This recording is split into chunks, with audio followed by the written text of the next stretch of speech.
Hello students. आप सभी का स्वागत है हमारे डेली वोकैबुलरी के सेशन में। इस सेशन में हम आपको 10 वर्ड्स देंगे जिनके हम मीनिंग, सिनोनिम्स, एंटोनिम्स और सेंटेंस यूजेज बताएंगे। तो चलिए स्टार्ट करते हैं हमारे आज के फर्स्ट वर्ड से।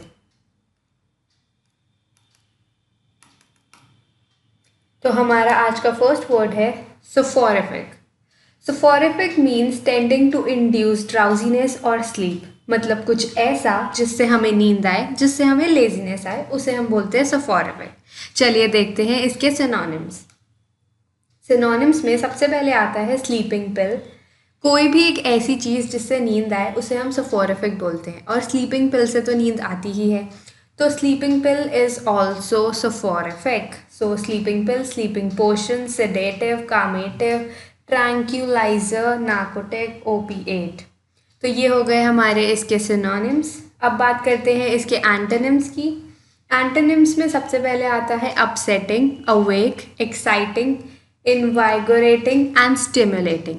मतलब कि एंटोनिम्स में वो चीज़ें आएंगी जिससे नींद नहीं आती। तो इसमें हमारे पास ऑब्वियसली कोई ऐसी चीज़ आएगी जिससे नींद नहीं आती, जैसे कि अवेक। जब हम अवेक होते हैं तब हमें नींद नहीं आ रही होती। एक्साइटिंग मतलब कुछ भी जो एक्साइटिंग हो, उससे हम बोर नहीं हो रहे होते, तो हमें नींद नहीं आ रही होती। तो चलिए बात करते हैं अब इसकी सेंटेंस यूजेज की। Sentence usage. The soporific effect of milk at bedtime is an age-old tested truth. यानी कि जो हमारा बेड टाइम पे हम दूध पीते हैं वो एक सोफोरिफिक इफ़ेक्ट देता है, मतलब वो एक ऐसा इफ़ेक्ट देता है जिससे हमें नींद आती है। तो मतलब कि द सोफोरिफिक इफ़ेक्ट ऑफ मिल्क यहाँ पर बोल रहा है कि उस मिल्क से हमें नींद इंड्यूस होती है, लेजीनेस इंड्यूस होती है। तो हम बोल सकते हैं द सोफोरिफिक इफ़ेक्ट ऑफ मिल्क। चलिए बात करते हैं आज के दूसरे वर्ड की।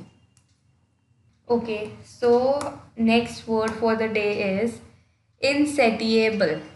Insatiable is something which is impossible to satisfy. मतलब कोई भी ऐसी चीज़ जिसको satisfy करना impossible है।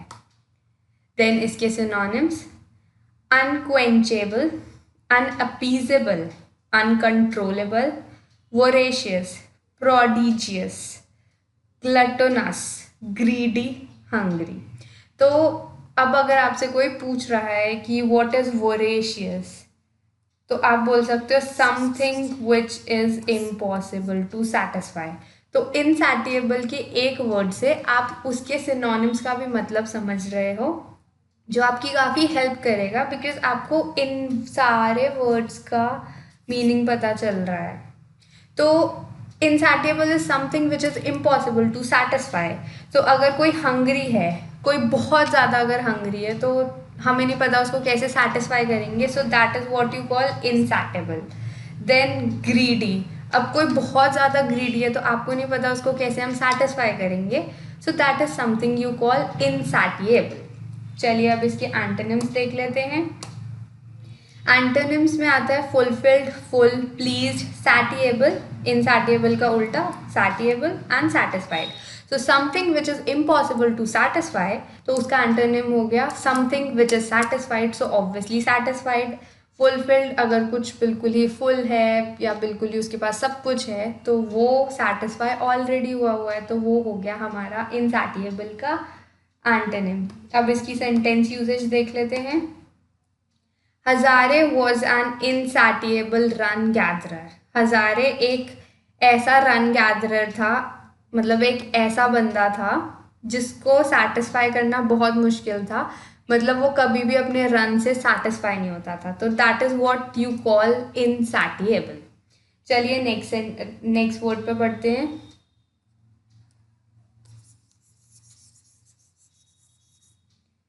सो third word of the day is unnerve. Unnerve is to make someone lose courage or confidence. Unnerve is किसी का कॉन्फिडेंस या करेज लूज करवाना, तो उसे हम बोलते हैं अननर्व। इसके सिनोनिम्स देखते हैं। Demoralise, discourage, dishearten, dispirit, deject, daunt, cow, alarm, frighten, unman, dismay, distress, disconcert. मतलब वो सारी चीज़ें जो एक बंदे का कॉन्फिडेंस, मोराल, करेज कम करे, वो सारे वर्ड्स आ जाएंगे आपके अननर्व के सिनोनिम्स। जैसे डीमोरलाइज मतलब उसका मॉरल कम करना, डिस्करेज मतलब उसको डिसहार्टन करना, उसको उसका करेज कम करना।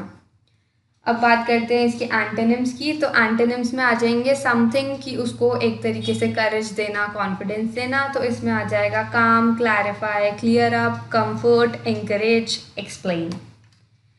सेंटेंस यूजेज की बात करते हैं। Geopolitical tension does unnerve FIIs but India will still be preferred. तो मतलब कि ये सेंटेंस बोल रहा है कि जो हमारी जियोपॉलिटिकल टेंशन्स चल रही हैं उससे FII का कॉन्फिडेंस लूज तो हो रहा है, but still India will be preferred. मतलब एक तरीके से टेंशन की वजह से हमारा कॉन्फिडेंस लूज हो रहा है, but still India will be preferred. बात करते हैं हम अपने नेक्स्ट वर्ड की। Fourth word of the day is kerfuffle. Kerfuffle, a commotion or fuss, especially one caused by conflicting views. मतलब कि कोई भी लड़ाई झगड़ा, कोई भी झगड़ा जो किसी कन्फ्लिक्टिंग व्यूज़ की वजह से हुआ। कन्फ्लिक्टिंग व्यूज़ मतलब कि दो लोगों के डिफरेंट ओपिनियन की वजह से कोई भी झगड़ा क्रिएट हुआ, कोई भी फस क्रिएट हुआ, तो उसे हम बोलते हैं kerfuffle. अब इसके सिनोनिम्स देखते हैं। तो synonyms is commotion, disorder, disruption, disturbance, brouhaha, convulsion, fracas, melee. तो ये सारे ऐसे वर्ड्स हैं जो शायद आपने पहले बहुत ही रेयर सुने होंगे, बट इनका भी मीनिंग पता होना बहुत ही ज़रूरी है। तो kerfuffle के सिनोनिम्स अगर ये हैं तो इनका भी सेम मतलब होगा कि कोई ऐसी चीज़ जो कन्फ्लिक्टिंग व्यूज़ की वजह से जो एक लड़ाई हुई, तो उसको हम बोलते हैं kerfuffle, और उसी को हम बोलेंगे ब्रुआहाहा, कन्फल्शन, फरास, मेले, डिस्टर्बेंस क्रिएट करना, डिसऑर्डर, डिस्ट्रप्शन। अब बात करते हैं इनके एंटोनिम्स की। तो एंटोनिम्स में फिर से आ जाएंगे हमारे ऐसे वर्ड्स जो उस फस को ठीक करे, जो उस फस को काम करे। तो काम, ऑर्डर, पीसफुलनेस, ट्रैंक्विलिटी। अब बात करते हैं सेंटेंस यूजेज की। The kerfuffle began when a lowly security guard waved down the car. जब एक सिक्योरिटी गार्ड ने कार को वेव डाउन करा तो हमारा वो फस, वो टेंशन क्रिएट हो गई, क्योंकि दोनों के ओपिनियंस डिफरेंट थे, उससे हमारा एक लड़ाई झगड़ा क्रिएट हो गया। अब बात करते हैं fifth word of the day, embargo. So embargo is an official ban on trade or other commercial activity with a particular country. मतलब एक ऑफिशियल बैन ट्रेड पे या किसी भी कमर्शियल एक्टिविटी पे एक पर्टिकुलर कंट्री के साथ। अब देखते हैं इसके सिनोनिम्स। सिनोनिम्स में सबसे पहले आ गया बैन, बिकॉज एम्बार्गो का मतलब है ऑफिशियल बैन। तो सिनोनिम्स में सबसे पहले आ गया ban, barrier, restrain, blockage, check, hindrance. Hindrances again कुछ ब्लॉकेज लाना, बैरियर लाना, किसी चीज़ को कंप्लीट होने में हम बोलते हैं कि इस चीज़ को कंप्लीट होने में हमने हिंड्रेंस डाल दी, मतलब हमने बीच में कोई ब्लॉकेज डाल दी, कोई बैरियर डाल दिया। अब बात करते हैं एंटोनिम्स की। एंटोनिम्स में add, assist, help.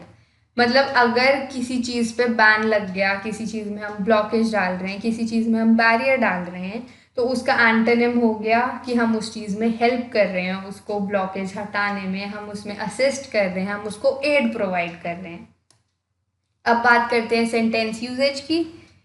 Hilari accuses Trump of violating Cuba embargo in 1990s. Hillary ने ट्रम्प को एक्यूज किया था, मतलब ट्रम्प के ऊपर नाम लगाया था कि उसने क्यूबा पे जो बैन लगा था उसको वायलेट करा है। अब बात करते हैं नेक्स्ट सेंटेंस की। Six word of the day, disparage. ये बहुत ही इंपॉर्टेंट वर्ड है, ये बहुत बारी एग्जाम्स में रिपीट होता है। डिस्पैरेज इज रिगार्ड और represent as being of little worth. मतलब कोई भी एक ऐसी चीज़ जो बहुत ही कम, बहुत ही छोटी वर्थ की हो या जिसकी वर्थ बहुत ही कम हो, उस चीज़ को रिप्रेजेंट करना इज डिस्पैरेज। इसके सिनोनिम्स की बात करते हैं। बी लिटल इज अगेन जिसकी वर्थ बहुत कम होती है। Denigrate, depreciate, deprecate, downgrade, play down, deflate, trivialise, minimise, make light of, treat lightly, undervalue. Undervalue is again something जिसकी वर्थ बहुत कम होती है। ट्रीट लाइटली इज अगेन कि किसी चीज़ की जितनी वर्थ है उसको उस तरीके से ट्रीट ना करना। बात करते हैं इसके एंटोनिम्स की। एंटोनिम्स में आ जाते हैं admire, approve, commend, compliment, exaggerate, exalt, flatter. तो कोई भी एक ऐसी चीज़ जिसकी वर्थ हम कम दिखा रहे हैं, उसको रिप्रेजेंट कर रहे हैं कि इसकी वर्थ बहुत ही कम है, उसका ऑपोजिट हो गया कि हम उस चीज़ को कॉम्प्लीमेंट कर रहे हैं कि इसकी वर्थ बहुत ज़्यादा अच्छी है, या उस चीज़ को हम अप्रूव कर रहे हैं, एडमायर कर रहे हैं कि ये बहुत अच्छी चीज़ है। अब बात करते हैं इसकी सेंटेंस यूजेज की। तो सेंटेंस यूजेज में Gandhiji's focus was on the absurdity of a policy of revenge, not on blindness, and his intent was not to disparage the blind. अब यहाँ पर हमारा एक वर्ड आया है absurdity. Now absurdity is something you call stupid, or you can say ridiculous. तो हमें ज़रूरी नहीं है कि सिर्फ डिस्पैरेज या उसके सिनोनिम्स ही आएंगे आने को। एब्सर्डिटी भी एक वर्ड है और काफ़ी अच्छा वर्ड है जो हम डेली लाइफ में भी बहुत ज़्यादा यूज़ करते हैं, तो इसका मीनिंग भी आपको पता होना चाहिए। सो गांधी जी's focus was on the absurdity, on the stupidity और the ridiculousness of the policy of revenge, not on the blindness, and his intent was not to disparage the blind. मतलब ब्लाइंड के वर्थ को कम करना उनकी इंटेंशन नहीं थी। अब बात करते हैं हम नेक्स्ट वर्ड की। तो हमारा 7th वर्ड है rue. Rue is bitterly regret something one has done or allowed to happen and wish it undone. मतलब कोई भी एक ऐसी चीज़ जो किसी ने कर दी है और अब वो चाहते हैं कि काश ये चीज़ हम अनडन कर सके या पास में जाके इसको हटा सके। That is you are regretting so much कि आप इतने ज़्यादा रिग्रेट में हो कि जो भी चीज़ हुई वो नहीं होनी चाहिए थी और आपको पास में जाके उसको ठीक करना है, जो कि पॉसिबल नहीं है। तो आपके पास रिग्रेट के अलावा कोई और ऑप्शन बचता नहीं है। तो that is what you call rue. मतलब ये वो सिचुएशन हो गई कि इसको हम बोलते हैं र्यू। अब बात करते हैं इसके सिनोनिम्स की। सिनोनिम्स में सबसे पहले आ जाएगा regret, be sorry about, feel apologetic, remorseful about. Now यहाँ पे एक और चीज़ आपको ध्यान देने वाली चीज़ है, वो ये है कि रिमोर्सफुल के बाद आता है अबाउट प्रेपोजिशन में, एंड बी सॉरी अबाउट भी हम यूज़ करते हैं। Feel remorse for, then again remorse for, ये प्रेपोजिशन में आपसे पूछ सकते हैं। Repent of, again preposition. Reproach oneself for, kick oneself for, deplore. तो अगर आपसे कोई भी पूछता है डिप्लोर का क्या मतलब हुआ, तो उसका सिनोनिम हो गया rue. That is to bitterly regret something and wish it undone. मतलब कुछ भी ऐसे रिग्रेट करना और सोचना कि ये चीज़ वापस चली जाए, जो कि पॉसिबल नहीं है। अब बात करते हैं हम इसके एंटोनिम्स की। एंटोनिम्स में है be happy, delight, praise. Antonyms में हमारे पास इसका बिल्कुल ही ऑपोजिट आ गया कि हम रिग्रेट नहीं कर रहे, हम बहुत हैप्पी हैं अपने डिसीजन से, हम प्रेज कर रहे हैं कि अच्छा हुआ हमने ऐसा कर दिया। जबकि र्यू में था हम रिग्रेट कर रहे थे कि हमने ऐसा क्यों कर दिया। अब बात करते हैं सेंटेंस यूजेज की। Sentence usages, people throng daily trade fair but traders rue low sales. इसका ये मतलब है कि लोगों की बहुत ज़्यादा भीड़ थी दिल्ली के ट्रेड फेयर में, बट ट्रेडर्स को फिर भी लो सेल्स मिली, मतलब कि वो रिग्रेट कर रहे थे कि इतनी लो सेल्स क्यों हुई। अब बात करते हैं नेक्स्ट वर्ड की, report. Report means a close and harmonious relationship in which the person or groups concerned understand each other's feeling or ideas and communicate well. So report is a relationship. Report एक ऐसा relationship होता है जिसमें जो भी दो लोग या कोई भी ग्रुप है तो उसके सारे लोग एक दूसरे को बहुत ही अच्छे से समझ पा रहे हैं, मतलब एक बहुत ही अच्छा हेल्दी रिलेशनशिप, बहुत ही क्लोज रिलेशनशिप, जिससे हम एक दूसरे को अपने आइडियाज़, अपनी फीलिंग्स ईजीली समझा पा रहे हैं, उसको हम बोलते हैं रिपोर्ट। अब देखते हैं इसके सिनोनिम्स। सिनोनिम्स में आ गया एफिनिटी, क्लोज और special relationship, mutual understanding, bond, empathy, harmony, sympathy, link, accord. मतलब एक स्पेशल रिलेशनशिप या फिर काफ़ी ज़्यादा क्लोजनेस या म्यूचुअल अंडरस्टैंडिंग, उसको हम बोलेंगे रिपोर्ट। अब बात करते हैं एंटोनिम्स की। एंटोनिम्स में आता है सबसे पहले Discord, incompatibility, disagreement and coldness. Discord का मतलब होता है समथिंग जो आप अच्छे से कम्युनिकेट नहीं कर पा रहे, समथिंग जो आप अच्छे से नहीं समझा पा रहे। इनकम्पैटिबिलिटी अगेन कि दो लोग एक दूसरे को अपनी चीज़ें अच्छे से, अपनी फीलिंग्स अच्छे से नहीं समझा पा रहे। अब बात करते हैं इसकी सेंटेंस यूजेज की। R.K. Lakshman, the compulsive doodler, built a rapport with the common man through his works. मतलब कि जो R.K. लक्ष्मण हैं, जो कि एक डूडलर हैं, काफ़ी वेल नोन डूडलर हैं, उन्होंने अपनी कॉमन मैन के साथ एक हेल्दी रिलेशनशिप, एक क्लोज रिलेशनशिप बना ली अपने वर्क के थ्रू। मतलब वो ऐसी डूडलिंग करते हैं कि उनकी डूडलिंग से एक कॉमन मैन भी समझ पाता है कि वो क्या फीलिंग्स एक्सप्रेस कर रहे हैं, वो क्या समझाना चाह रहे हैं। अब बात करते हैं आज के नेक्स्ट वर्ड की। नेक्स्ट वर्ड है मिरियाड। मिरियाड का मतलब होता है अ काउंटलेस और extremely great number of people और थिंग्स। मतलब कि काउंटलेस जिसको हम काउंट नहीं कर सकते, या फिर बहुत ज़्यादा नंबर ऑफ पीपल और थिंग्स, मतलब कोई ऐसी चीज़ जिसको काउंट नहीं कर सकते या फिर उसका नंबर काफ़ी ज़्यादा है। अब बात करते हैं इसके सिनोनिम्स की। सिनोनिम्स में आता है multitude which is again great in number, then a large great number quantity, a lot, scores, quantities, mass, crowd, throng.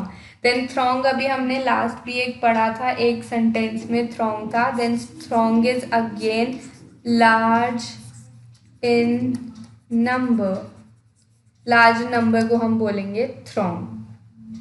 अब बात करते हैं इसके एंटोनिम्स की। एंटोनिम्स इज कैलकुलेबल, मतलब जिस चीज़ को आप कैलकुलेट कर सकते हैं, काउंटेबल, लिमिटेड, बाउंडेड। ये सारे वर्ड्स ऐसे हो गए जो एक लिमिटेड बाउंड्री की इतने ही नंबर होगा या जिसको आप इजीली काउंट कर सकते हो, तो वो हो गए हमारे एंटोनिम्स। अब बात करते हैं इसकी सेंटेंस यूजेज की। मिरियाड शेड्स ऑफ आर्ट, मतलब जो आर्ट है उसके जो शेड्स हैं उसको आप काउंट नहीं कर सकते, वो तो आप सिर्फ देखकर एक्सपीरियंस कर सकते हो। तो that is where you can use this word in a sentence. अब बात करते हैं आज के लास्ट वर्ड की। So 10th word of the day is stint. Stint is supply a very ungenerous or inadequate amount of something, a person's fixed or allotted period of work.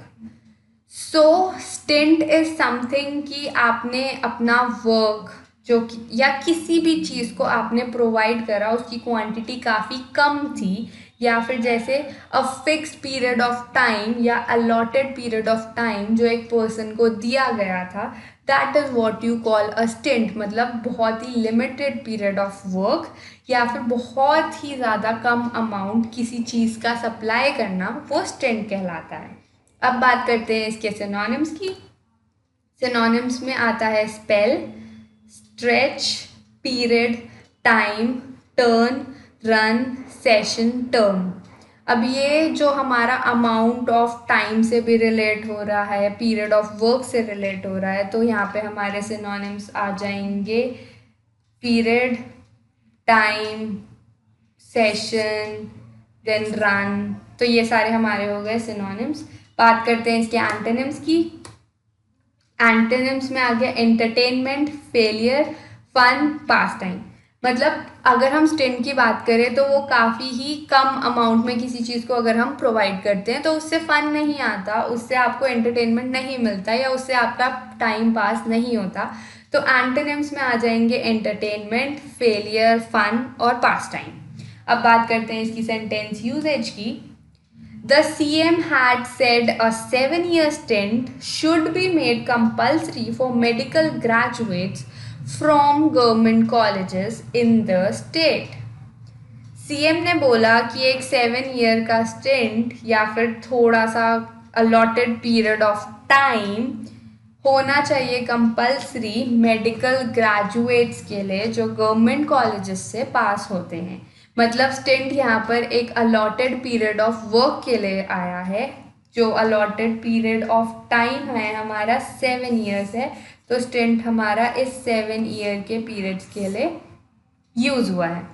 तो ये थे हमारे आज के 10 वर्ड्स। होप करते हैं आपको हमारा सेशन पसंद आया हो। अगर आपको वीडियो यूज़फुल लगे तो प्लीज़ लाइक शेयर करना और चैनल को सब्सक्राइब करना मत भूलना।